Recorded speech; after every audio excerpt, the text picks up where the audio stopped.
Friends came छो हूँ छूँ रूपल गढ़ी। आज हूँ बनावानी छूँ वेज बर्गर आम तो आपने एम थाय कि बारनु वधारे सारूं छे पण बार करता आपणे घरे बनावीए एकदम हेल्धी होय छे अने सारूं पण बने छे।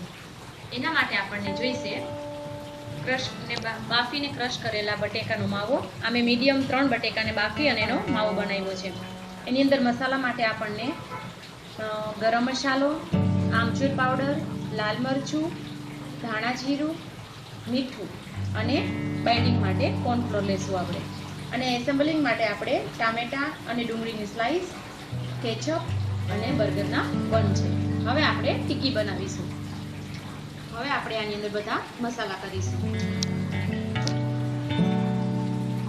અડધી ચમચી લાલ મરચું, અડધી ચમચી ધાણા જીરું, અડધી ચમચી ગરમ મસાલો અને અડધી ચમચી થોડું ઓછું એવું આમચૂર પાવડર અને મીઠું સ્વાદ મુજબ। હવે આપણે આની અંદર થોડો કોર્નફ્લોર એડ કરીશું। હવે આપણે આને મિક્સ કરીશું। હવે આપણું આ મિક્સ થઈ ગયું છે। હવે આપણે આની મીડિયમ સાઇઝની અને બર્ગરના બનના સાઇઝના હિસાબથી આપણે એની ટિક્કી બનાવીશું।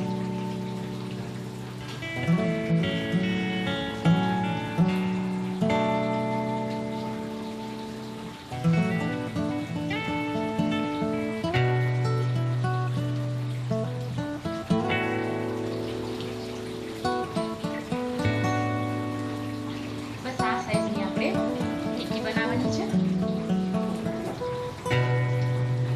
આ રીતે આપણે બધી ટિક્કી તૈયાર કરી લઈશું।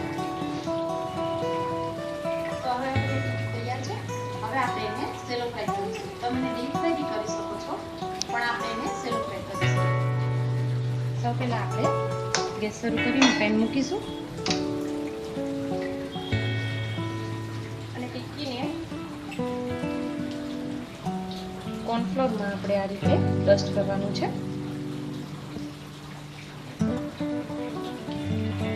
જેથી કે ટિક્કી છૂટી ના પડે।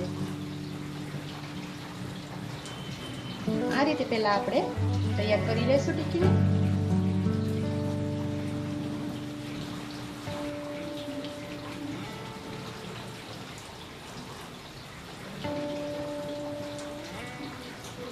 આ રીતે એને ફેરવતા જવાનું જેથી એક્સ્ટ્રા લોટ હોય એ નીકળી જશે।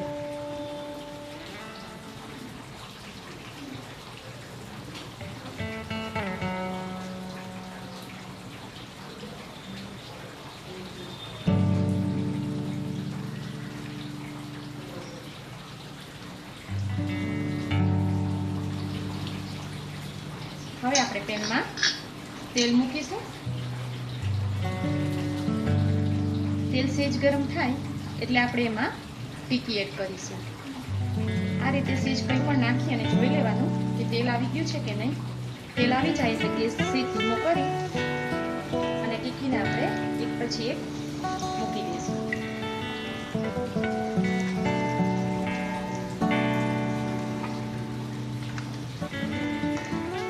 હવે ગેસ પાછો ફાસ્ટ કરી દઈશું જેથી ટિક્કી બરાબર આપણી સેલો ફ્રાય થઈ જાય। ટિક્કીને એકદમ બ્રાઉન ઉપર આપણે એને શેકવાની છે। ખવા દઈશું આપણે। હવે આપણે જોઈ લઈએ।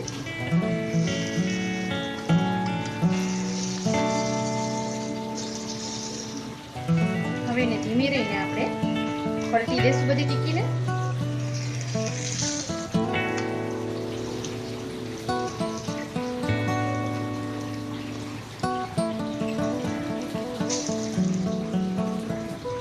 હવે એને બીજી સાઈડ પણ આપણે એકદમ બ્રાઉન થવા દેવાની છે।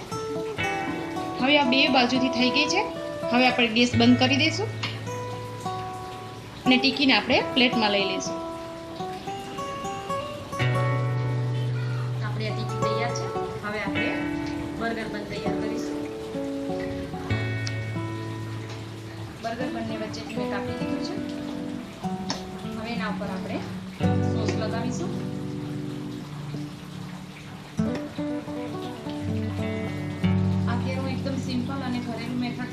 કરું છું. તમે ચીઝ મેયોનીઝ કંઈ પણ તમે યુઝ કરતા હો તો એ તમે આમાં કરી શકો છો. હવે એની પર આપણે ટિક્કી મૂકીશું. કાંદાની સ્લાઇસ, ટામેટાની સ્લાઇસ અને ઉપર પાછું આપણે બન મૂકીશું. તો તૈયાર છે આપણું આ બર્ગર. તમે આ બર્ગર જે ટિક્કી ખાલી આલુ ટિક્કી બનાવી છે એની જગ્યાએ તમે કાબુલી ચણા છે એની પણ એક બાફી અને ક્રશ કરીને આ રીતે મસાલા કરી અને તમે એની ટિક્કી બનાવી શકો છો. મિક્સ સ્પ્રાઉટની પણ તમે આ રીતે ટિક્કી બનાવી શકો છો, જે એકદમ હેલ્ધી છે. તો હવે તમને મારી આ રેસીપી કેવી લાગી એ મને જરૂરથી જણાવજો અને મારા વિડીયોને લાઈક કરજો, તમારા ગ્રુપમાં શેર કરજો. અને હવે આપણે ફરી મળીશું નવા વિડીયો અને નવી રેસીપીની સાથે. ત્યાં સુધી સૌને મારા જય માતાજી, જય હિન્દ.